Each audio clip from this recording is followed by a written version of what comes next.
The film begins by showing Ray Caston, an FBI agent leading the investigation into the Los Angeles terror bombing. He partners with Jess, a woman who helps him keep an eye on the suspected terrorist, Al-Fawad. Ray's friend and co-worker, Bumpy, is also part of the team, while Sam, a man who often teases Ray and Bumpy, is another colleague. As they investigate, Ray heads to the photo room to archive his findings and meets Clara, a woman who immediately catches his eye. However, he notices an engagement ring on her finger and realizes she's taken. Despite this, he finds himself drawn to her. To his surprise, he discovers that Clara is also a new employee at the Los Angeles police station, working as an assistant attorney general. Jess, who knows of Ray's unrequited love, teases him about his failed attempts to win Clara over. Later on, Sam invites Ray and Jess to investigate the discovery of a woman's body near a place of worship. During the trip, Ray reveals that the location is where Al-Fawad often conducts his activities, making it a potential lead in their case. Bumpy becomes suspicious that Al-Fawad is also responsible for the recent murder. If his hunch is correct, they could apprehend Al-Fawad without waiting for him to use explosives. Sam offers to send his informant to investigate Al-Fawad's possible involvement in the crime, giving them a chance to capture him. When they arrive at the scene of the murder, they meet Piero, a police officer on duty. Ray quickly puts on gloves and examines the victim, who is found in a trash bin. Piero informs them that the victim's identity is unknown as there is no identification card or wallet found. Furthermore, the killer has wiped away any fingerprints or DNA traces using bleach, both inside and outside the victim's body parts. Piero reveals that the only witness reported seeing a young man resembling an Arab leaving the area around 10:30 p.m. The officer also suspects that the victim might have been homeless. When Ray examines the victim's body, he suddenly recognizes her as Caroline Cobb, Jess's daughter. Ray informs Jess immediately, and she rushes to the scene, eventually identifying the body as her daughter's.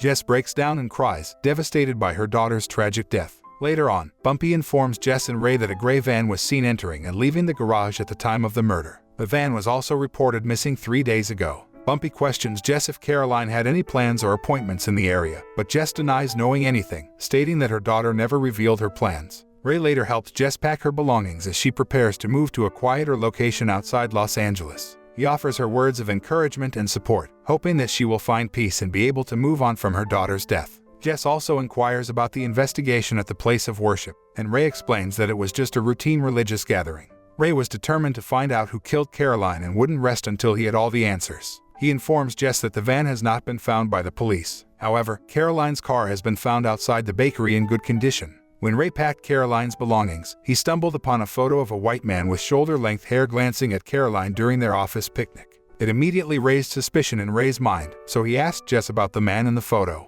However, Jess didn't remember the man, which made Ray even more curious. He asked for the photo for further investigation, feeling like he had seen the man somewhere before. When Ray arrived at the office, he immediately asked his colleagues about the man in the photo, but no one recognized him. This frustrated Ray, as he couldn't believe that a stranger could have been at their office picnic. He decided to use a face detection app to identify the man, but Sam cautioned him not to exceed his limits and to let the authorities handle the investigation. Sam advised Ray to pass the information to the person in charge of the case, reminding him that his assignment was to investigate terror bombings, not murders. However, Ray was determined to solve the case, even if it meant risking his job. He wouldn't let the killer get away with it, and he was willing to do whatever it takes to find justice for Caroline. Ray had also received news of Caroline's discovery, which happened to be in the same neighborhood where alleged terrorists were believed to be hiding. As a result, Ray was convinced he was doing his duty. During an argument with Sam, the face detection app found a person in a photo who turned out to be from the same neighborhood as the alleged terrorists. Immediately, Ray went to inform his leader, Morales, of the news. However, Morales did not support Ray's plan to capture the man and instead instructed him to focus on his original mission. Morales then asked Ray to hand over the information to the detective in charge of the murder case. Despite feeling helpless, Ray complied as it was an absolute command from his leader. As Ray exited Morales' room, he ran into Clara, who asked him about Jess's condition. Before he could answer, Sam interrupted and announced that the murderer had been caught. The suspect was identified as Aban Ghazala and was now in prison. Ray was taken aback and wondered how the perpetrator could have been caught so quickly. Determined to find out for himself, Ray went to the jail to meet Ghazala. He asked the prison guard to keep his arrival a secret, claiming that he was evaluating informants to fight terrorists. However, after meeting Ghazala, Ray became confused as the man looked nothing like the photo of the perpetrator he had obtained. It turned out that Ghazala was intentionally hired by Sam to be the perpetrator in Caroline's murder case. Upon discovering this, Ray was furious and immediately confronted Sam. He demanded an explanation as to why Sam was protecting the suspect. Sam did not deny the allegations and admitted that he did it to secure the perpetrator in their office picnic photos. Sam explained that the perpetrator was a valuable informant, and the identity of a terrorist member in hiding was in the hands of the perpetrator. He insisted that no one should harm or intimidate the perpetrator. Sam's actions had been approved by Morales, and even the detective in charge of Caroline's case was aware of the truth. They were all working together to capture more important terrorist suspects than the one responsible for Caroline's murder, which Ray had been focused on. Although annoyed, Ray managed to remain calm and asked Sam for the perpetrator's real name and address. Sam admitted that the perpetrator's real name was Mazarin, and his street name was Pacman. However, Sam did not know Mazarin's home address, only the address of his girlfriend, Van. He also mentioned that Mazarin and Van had last met 10 days ago, after Caroline's murder. Ray was convinced that Mazarin was indeed the murderer and that he was being protected by Sam as an informant. After some time, Ray and Bumpy head to Van's house to keep an eye on it, hoping Mazarin will show up carrying the stolen van. However, Ray tells Bumpy they won't find the van because someone had already secured it. As Bumpy gets out of the car to urinate, Van leaves her house to exercise. Ray and Bumpy take the opportunity to enter the house. Ray instructs Bumpy to check the second floor while he searches the ground floor. After a thorough search, Ray finds a comic book about a man who was rejected by his love and ended up kidnapping and killing her. As he reads the comic, Bumpy startles him by suddenly appearing downstairs. Bumpy informs him that he didn't find anything on the second floor but notices the comic book Ray found. At that moment, Van returns to her house, prompting Ray and Bumpy to quickly exit through the back door. They then go to the supermarket. Ray invites Bumpy to return to Van's house because he is intrigued by the comic book and its similarities to Caroline's murder. Unexpectedly, Bumpy turned out to have taken the comic book. He explained that he could not possibly leave the comic book on the bed because it would make the owner realize that someone had infiltrated her house. Ray was impressed and greatly appreciated his help. Ray then returned to the office carrying the comic book he had found in Van's house, but his joy was short-lived when Clara immediately reprimanded him for his actions. She scolded him for beating up Sam and breaking into the home of the lover of Caroline's killer. Ray tried to explain that he had good reason to suspect Sam and that Ghazala, the person they had arrested for Caroline's murder, was not the real culprit. However, Clara refused to listen to his argument and insisted on following Morales' orders. Their argument was interrupted when Jess suddenly entered the room, causing an awkward silence. Ray quickly tried to hide the comic book, but it was too late. Jess had already seen it. She asked Ray to explain the meaning of the comic book. When Jess started reading the comic book, memories of her daughter flooded her mind. She remembered the joyful moments they shared together, including the time they had made fun of Ray's unrequited love for Clara. Meanwhile, Ray went to Clara's office and warned her about the potential danger of Jess seeking revenge. He also urged Clara to take action and catch the real culprit, Mazarin, before it was too late. Ray promised to conduct his investigation discreetly and asked Clara to keep it a secret from Morales. Clara agreed to Ray's plan and suggested that he start by finding the van used by the perpetrator. As they were about to part ways, Ray insisted on escorting Clara to her car, citing safety concerns in the office parking area. During their conversation, Ray also inquired about Clara's personal life, including her upcoming wedding next year and her fiancé Ellis, who worked as a global investment manager. The next day, Ray's attempt to get closer to Clara becomes even more apparent as he waits for her in her office. He tries to start a conversation with her about her upcoming wedding and her fiancé Ellis, but Clara seems uncomfortable with the topic. Trying to break the tension, Clara offers Ray her car keychain as a gift. Ray thanks her and suggests that the wedding dress on page 90 of the magazine he's holding would suit her. The exchange ends awkwardly as Clara quickly leaves the office. As Ray leaves the building, he's confronted by Morales, who scolds him for breaking into Van's house and stealing a comic book.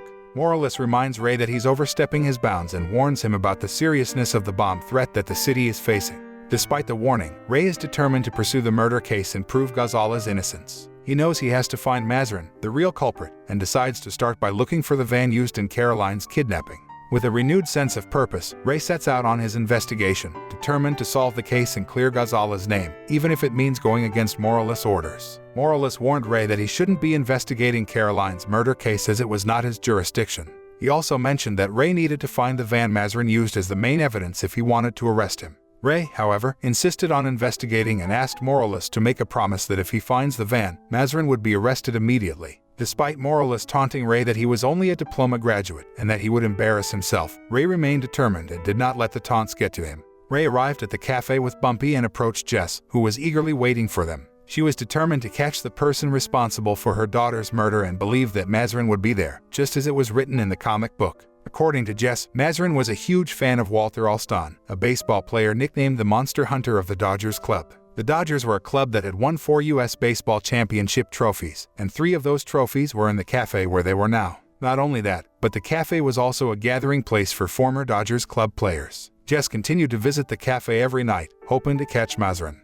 Ray was skeptical, but Jess remained optimistic. 3 days later, the Dodgers resumed their game, and Ray and Bumpy searched the crowd for Mazarin. They kept a close eye on every spectator until Ray spotted a young man with shoulder-length hair. They rushed over to him, only to find out that he was not Mazarin. But their luck turned around when they finally spotted the real Mazarin watching the game. However, Mazarin quickly noticed Ray and Bumpy and tried to escape. He proved to be quite cunning, managing to outwit them until they decided to split up and pursue him separately. Unfortunately, Bumpy was not so lucky, as he broke his leg after jumping from a height of 5 meters. Ray continued to chase Mazarin through the emergency stairs until he finally caught up with him. Mazarin put up a fight, but Ray was able to subdue him and he was finally paralyzed. The next day, Clara scolds Ray for causing a scene at the baseball game. Ray is suspended and sent back to his regular duties. He tries to explain to Clara that he and Bumpy were trying to talk to Mazarin, but he ran away, forcing them to pursue him. However, Clara doesn't want to hear it and insists that Mazarin be released immediately before Morales finds out. Ray asks Clara for permission to interrogate Mazarin, promising to release him if he cannot make him confess. Clara reluctantly agrees. Ray interrogates Mazarin and asks him why he killed Caroline and why he ran away when they tried to meet at the baseball game. Mazarin calmly reveals that he was an informant for a terror bombing and couldn't meet with the police. If he is caught, he will die. Mazarin also realizes that Ray was the one who took his comic book. Ray admits to taking it and even recites the storyline, assuming that the woman who died in the story was Caroline. Ray is disappointed that he couldn't find enough evidence to imprison Mazarin. The fact that Mazarin is a police informant makes things even more complicated. Mazarin seems to be very relaxed and underestimates Ray's abilities. Clara pays a visit to Ray and reminds him that his time to interrogate Mazarin is up. However, she also notices that Mazarin is perverted for peering through his open collar. She uses this observation to cast aspersions on Mazarin's character. Clara explains that Caroline was an athlete with a 130-pound force, and based on the damage to Caroline's bones, the perpetrator must have had extraordinary strength. She points out that Mazarin's small arm could not have inflicted such damage. Furthermore, the bleach found on Caroline's body indicates that the killer was educated and highly intelligent since it could clean fingerprints and DNA easily. Clara insinuates that Mazarin is just a tramp who was looking for food on the streets and therefore not intelligent enough to commit such a crime. This gets Ray thinking and he realizes that Clara might be right. She later explained that the results of the autopsy examination showed that Caroline's intimate organs were injured as deep as 9 inches. Clara then again insinuated Mazarin by saying that a person as small as Mazarin could not have such a big penis. And although Mazarin was acquitted of murder, he was offended by Clara's insults. Clara and Ray were in shock as Mazarin revealed his genitals in response to Clara's insults. Mazarin insisted that his penis was not small, but Clara continued to mock him. This led to Mazarin slapping Clara and Ray retaliated by hitting Mazarin multiple times. Later that evening, Clara and Ray tried to console Jess, who was still grieving over Caroline's death. However, their peace was disrupted by a call from Morales, who informed Clara that Mazarin had been released. Ray was furious and went to confront Morales, but he was told that there was not enough evidence to keep Mazarin detained. Furthermore, Ray was accused of beating Mazarin and reported to the authorities. Ray was left stunned by Morales' decision to protect Mazarin, despite the fact that everyone knew he was the one who had killed Caroline. Morales' loyalty to the terror group seemed to outweigh his desire for justice. When Ray refused to comply with Morales' order to stand down, he threatened to send her back to her place of origin or start a political war between them. Feeling helpless, Ray left Morales' office with Clara. As they rode the elevator down, they were surprised to see Mazarin step in beside them. He smirked at them, knowing that he had evaded capture. Upon exiting the elevator, they crossed paths with Jess, who was visibly shaken upon recognizing Mazarin as the man who had killed her daughter. Ray stopped the elevator and urged Jess to take matters into her own hands and finish off Mazarin. However, Jess refused, stating that even if she did manage to kill him, she would spend the rest of her life in prison. The injustice of it all weighed heavily on her conscience. Mazarin then walked free from the police building with no one to stand in his way. Despite Jess' desire for justice, she was unable to bring herself to take action against Mazarin. She felt guilty for forcing Caroline to attend the office picnic where she met Mazarin. Later on, Clara received information about a damaged van that was found on the side of the road, smelling of bleach. She urged Ray to investigate, but they were too late. The van was already on fire. Ray realized that Morales had ordered the destruction of the evidence, and a political war had already begun. With the evidence of Caroline's murder destroyed, Ray's hope of catching Mazarin was lost. Feeling disappointed, Ray disappeared without a trace, leaving Clara behind. In the aftermath, Clara decided to move on with her life and marry her fiancé. For 13 years, Ray relentlessly searched for Mazarin through an online intelligence system. Every night, she looked at every photo of every criminal in search of Caroline's killer. And finally, after all those years, Ray found him. Returning to the Los Angeles Police Department, Ray encountered Sam, who taunted her for aging in the same position while he had been promoted 3 times for capturing the terror group responsible for the bombing.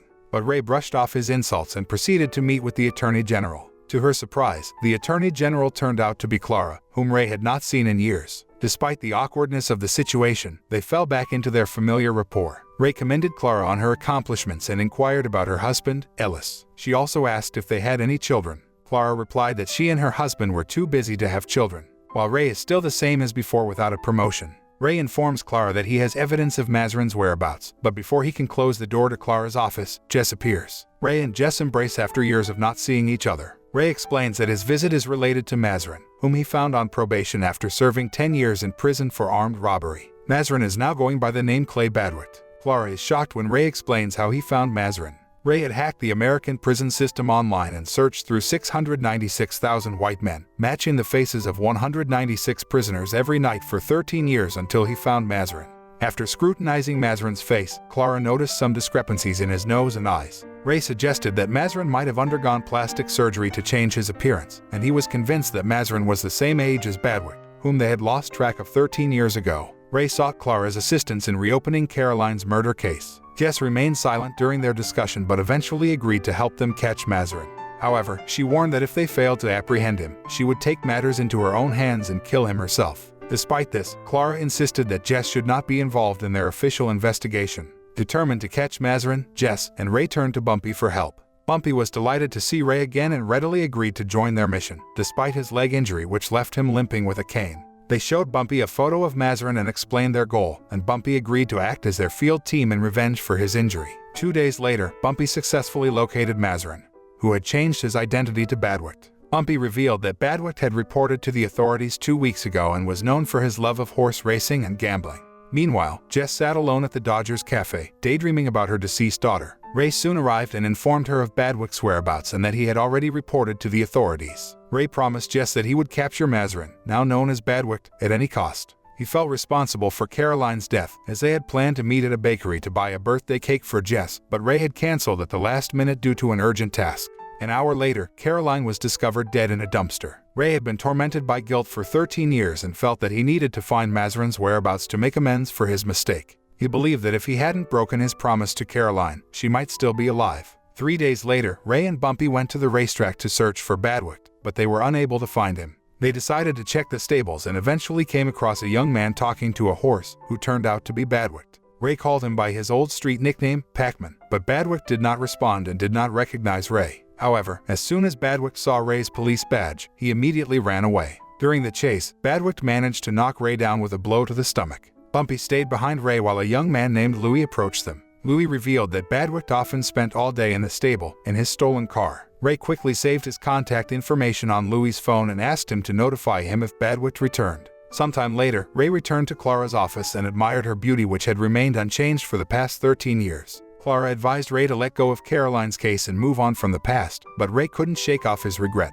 He explained that canceling his appointment with Caroline had haunted him for years and he couldn't bear it any longer. Ray also confessed that he still held feelings for Clara, but he didn't think he deserved to be happy until Caroline's killer was caught. He revealed the reason why he had left Clara 13 years ago. Clara understood and said that she would have left with him if he had asked because she still loved him. Just then, Louis sent a message to Ray that Badwick had been spotted again. Ray quickly left and lied to Clara, saying that he needed to see a friend. When Ray gets to Lois' place, he sees Badwick, who leaves in his stolen car. While stalking Badwick, he contacts Bumpy and asks for help to ambush Badwick in his hiding place. Bumpy then asks Ray to wait before acting. But Ray does not care, because this is a lifelong pursuit, so he does not want to waste his time. He sneaks in alone, holding a gun. Ray's pursuit of Caroline's killer reaches its climax as he finally tracks down Badwick at a car theft syndicate assembly shop.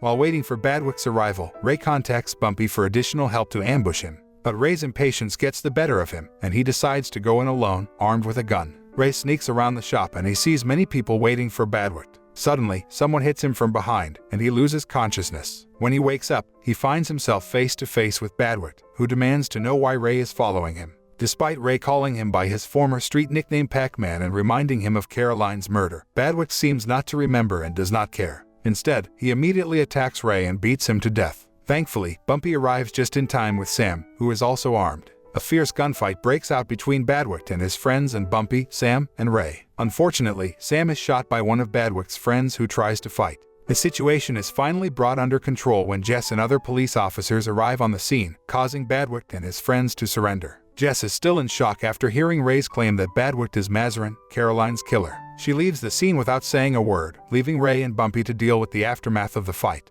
Unfortunately, Sam doesn't survive the gunshot wound and dies on the spot, leaving Ray devastated. Ray is in disbelief as he listens to Jess's denial that Badwick is not Mazarin, the man who killed Caroline. The news hits him hard, especially after losing Sam, his friend, and his partner due to his own recklessness. He cannot comprehend why Jess would release Mazarin after they had successfully captured him. Feeling lost and defeated, Ray seeks solace in Clara's company once again. However, her advice to forget about Caroline's case only frustrates him further. Ray cannot simply let go of the past and move on. He is determined to find the killer, even if it means putting himself in danger once again. Despite his persistence, Clara tries to convince Ray that some things in life are beyond their control. She reminds him of their own love story, which never came to fruition despite their feelings for each other. It was simply not meant to be, and they had to accept it. As Ray and Clara spend time together, Clara's husband Ellis returns home and finds Ray there. However, instead of being angry, Ellis seems to understand the situation and discovers that Clara has been carrying a torch for Ray for the past 12 years. It dawns on Ray that Clara never had children because her marriage to Ellis was just a formality. Meanwhile, Jess calls Ray and asks him to come to her house. When Ray and Clara arrive, Jess confesses to Ray that she was the one who killed Mazarin, the man Ray thought was Badwick and Caroline's killer.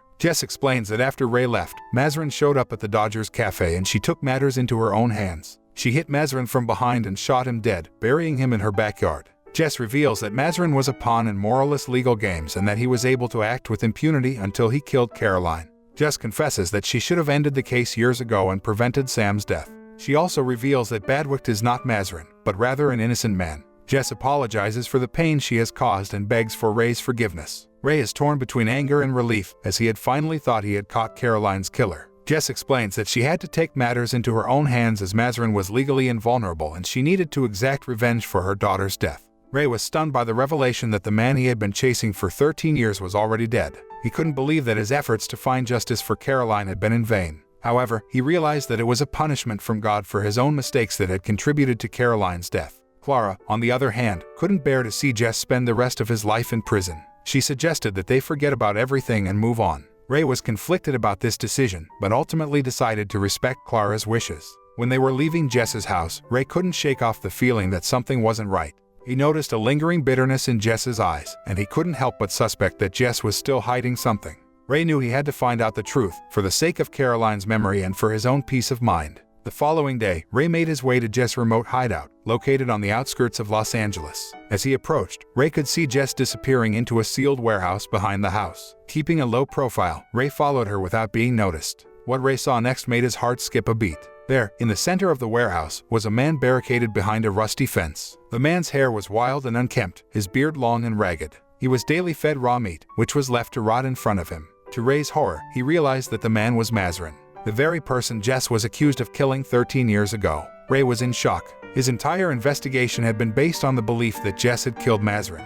But it turned out that he had been locked up in this warehouse all along. Mazarin saw him and pleaded with Ray to release him from his imprisonment. But Ray was silent, deep in thought, as he put her gun on the table and made his way outside. There, Ray picked up a shovel and started to dig a hole in the ground. Jess watched him from afar, understanding the gravity of the situation. It was time to put an end to this once and for all. In the end, Ray shoots Mazarin, indicating that his 13 years of regret have come to an end. On the other hand, Clara is seen returning Caroline's investigation file and has deleted her name from it. The film ends with Ray, who is finally free to live his life without regret, preparing to fight for his love for Clara once again. The moral of the story is that locking someone up for 13 years with raw meat as their only source of food is not an effective way to solve your problems. Communication and empathy are key to resolving conflicts.